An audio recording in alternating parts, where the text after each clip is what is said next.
BFF Report. I'm your host, Mike B, aka Phony, and today we're talking about Drakensang. This is a free-to-play MMO action RPG, F2P, RP, ROM, whatever. It's pretty much everything all bundled into one, and on top of all that, it's browser-based. When you first get in the game, you get to choose your class. I decided to play the Dragon Knight for the long term. I tend to favor the melee classes. I did try the Ranger, wasn't really feeling it, but later on you are going to see not only combat, obviously, from the Dragon Knights, but you're also going to see Shizzle's Spellweaver. He decided to come along with me and help me out to get some footage of some of the dungeons and whatnot, so you'll be able to see how these two classes interact at levels, roughly around like 7 to about 10 or 11.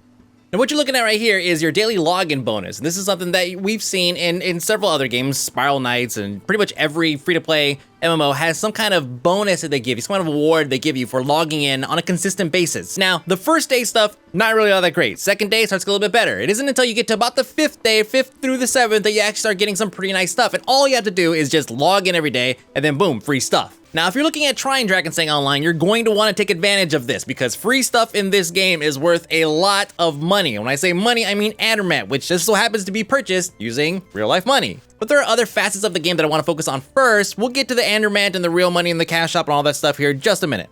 You see, as you may have already noticed, the game does have a Diablo 3 flavor to it, or Diablo 2, or just any Diablo game. Okay, Torchlight, it's an action RPG. They all kind of have some of the same basic concepts, similar to how MMOs generally share some of the same ideas. But the exception is that it includes the MMO portion of it, where you're in a town, you have several people, and you go out questing, you see other people, and everybody's just there doing their own thing. If you see somebody, it doesn't necessarily mean that they're there invading your space, trying to kill you to steal your stuff. Now, this is on a PvE server. If you're on a PvP server, things are probably gonna be a little bit different.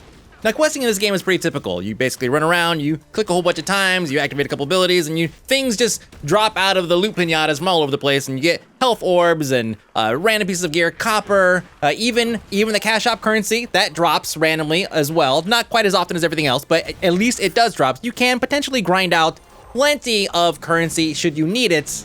Well, let's face it, you're gonna need it. But outside of that, the quests are pretty much, fetch this, go here, talk to this guy, collect X amount of this, and kill X of Y. Pretty standard stuff.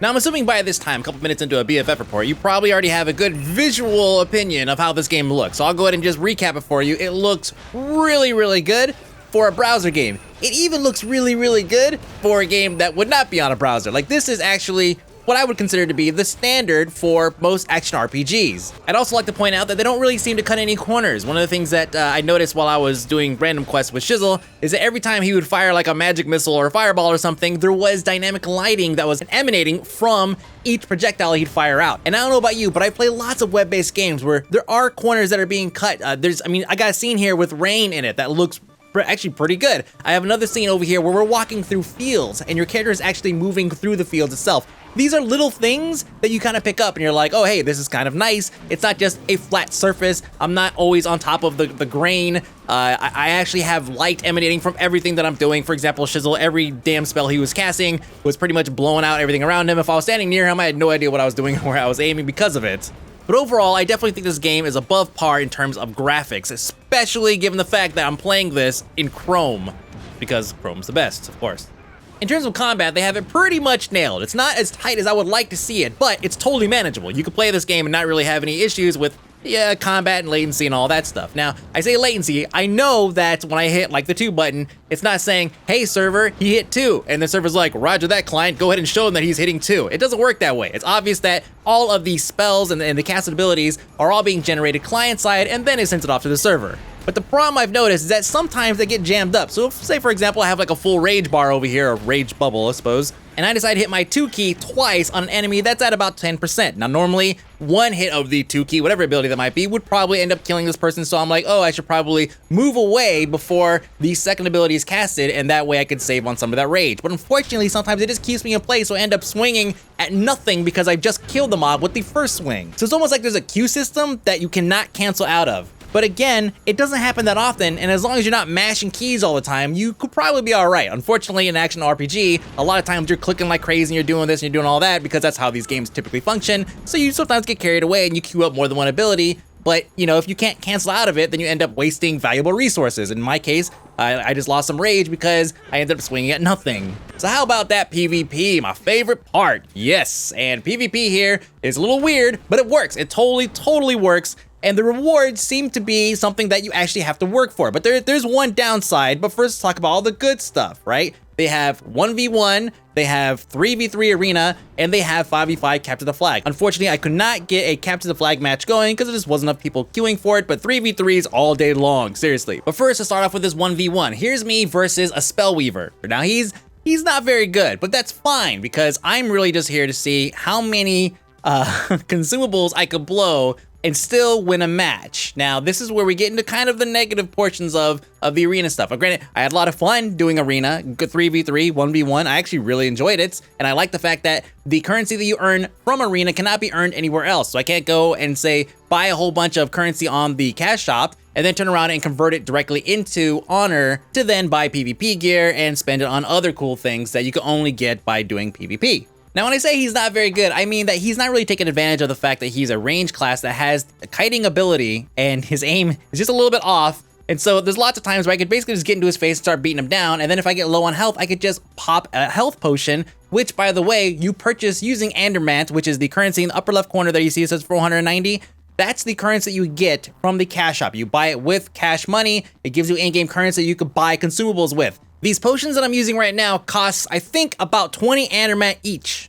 And these are the basic low-level potion consumables, right? I'm not even talking about all the other consumables and stuff that you could possibly use in an arena, okay? These are just the basic health potions. 20 Andermant, if purchased at the lowest no discount price at $1,642, equals 2.5 cents per potion. And during this fight, I consumed about 3 of them. So in the end, I ended up spending about 7.5 cents just for this one fight.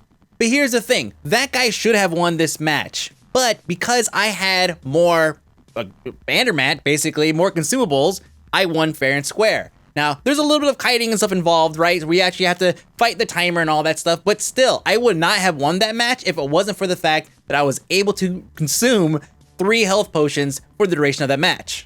The good news is that, like I said, you can farm Andermant if you want to. You can run out and do dungeons and all that stuff and actually farm this stuff up and do quests. You get it from random bosses, you get it from chests. It's everywhere. It's not everywhere as in you're gonna be swimming in it, but at least you could get enough to buy 1 or 2, potions every once in a while.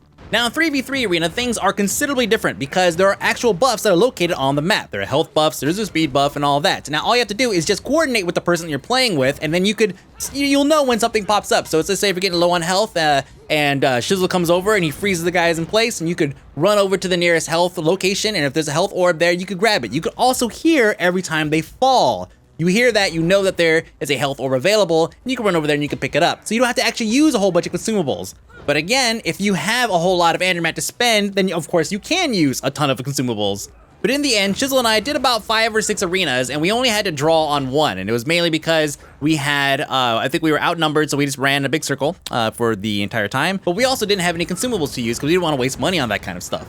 Now, like I said, when you finish these things up, you get awarded honor points, and you could spend those points on the fame talents. So here's your talent tree here, right? Every time you level, you get to increase the left one a couple times, right? So you level, hit one, level again, hit another, and then by the time you break 5, then you unlock a special bonus ability. You get to pick on the right side or the left side. Everyone gives a different buff. It really depends on what it is that you want as you go up the tree. In the middle, you have the knowledge side, and you pick up these little tomes of knowledge or whatever from the loot pinatas that are scattered throughout the world. And then on the right-hand side, you have fame, and fame is increased by how much you PvP. And all this is obviously going to be PvP-oriented buffs, but the fact that you can only unlock this by doing PvP makes it kind of a savior for me. It's like, okay, great. Even though people can use infinite number of consumables, if they have infinite number of adamant available to them, if I still win, I can still get these honor points to spend on this stuff that you can only acquire by doing PvP. So directly, no, you can't just go in and just buy your way to winning in PvP. Can you buy your way into getting a little bit of a boost in PvP? Yes. But it's not so overwhelming that a little bit of coordination between at least 2 out of the 3 people on your team can't fix. Now, besides using cash shop currency Andermant to purchase consumables for PvP or for questing and all of that, you can also purchase these tokens that will allow you to access various dungeons. So Shizzle and I decided to go ahead and try out this dungeon to see if we could go, power our way through it, because we were able to power our way through a dungeon earlier that was pretty much twice our level, and we still did okay. Granted, we may have found some creative use of, in-game mechanics to make it happen, but doesn't matter. We still ended up making it work. here we are. We're gonna go ahead and attempt to complete this dungeon that we're not quite leveled for, but it's fine because we've had so much success in the past. We might as well go ahead and give it a shot. Now, here's the thing. It costs 400 Andermans each for each one of us, okay? So that's 50 cents. Again, you could buy them in bulk if you want to, and then you end up with, you know, a better deal, 5%, 10%, 16%, etc., etc. But we only have the 400 that we have on hand just from questing and doing all of that. So up to that point, we had earned probably a total of roughly 1,200 to 1,300 Andermans just from questing and leveling. So we drop some, we go inside, we realize fairly quickly that there is no way we're gonna make it through this thing without maybe getting some consumables, a damage buff or something, which by the way, also costs Andermans, okay? So you see where I'm probably going with this, right? We leave and we're like, wait, can we get back in? No, it costs another 400 Andermans in order to unlock this dungeon and experience it again. We were leaving to spend more Andermans to just get buffs so we could go back in and complete the dungeon that we already paid for. There's no window. If you go in there and you unlock it, that's it. The door locks behind you. So if you leave, you're done.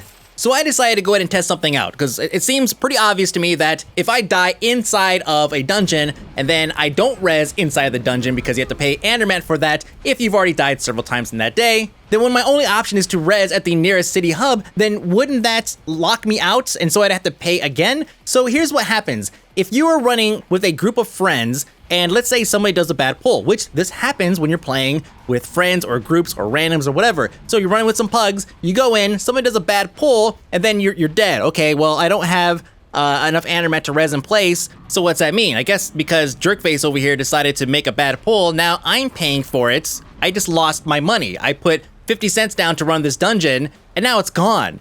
And that's it, you're done. So what's the solution? It's either don't run with randoms of people you don't trust or go and buy a whole bunch of Andermats so that way you can afford to make these kind of mistakes.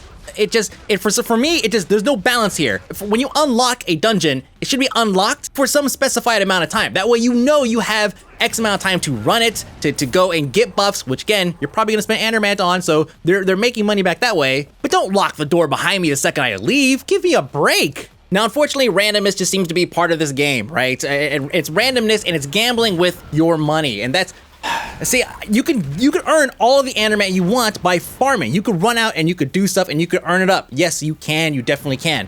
But here's the thing.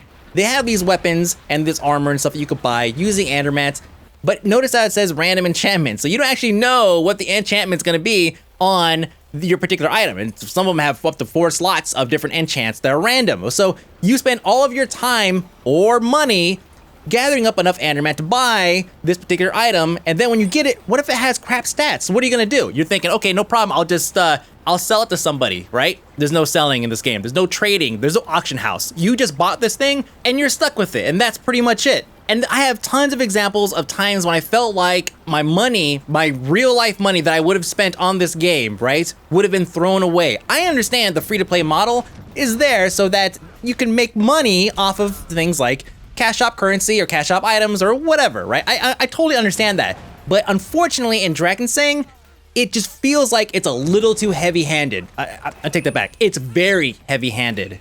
And again, I have to take into consideration that almost every consumable that I've run across has dropped off of a mob, and this is including Andermat. So yes, I could see myself playing this game on the side. Let's say if I have a laptop, I'm at a hotel room and I'm bored or something like that before my flight takes off, or maybe I'm at work and I'm sitting in a cubicle and I have time to kill, which is like all day, right? So I'm sitting there grinding out, Andermat and various resources and stuff. So when I get home, I can actually enjoy it. But on the upside, you know that you have at least a half to a full night's worth of fun thanks to your efforts and or money. Assuming that A, you don't group up with anybody terrible, or B, you don't actually enjoy grinding, in which case, if you did, you would be having fun all day, I guess.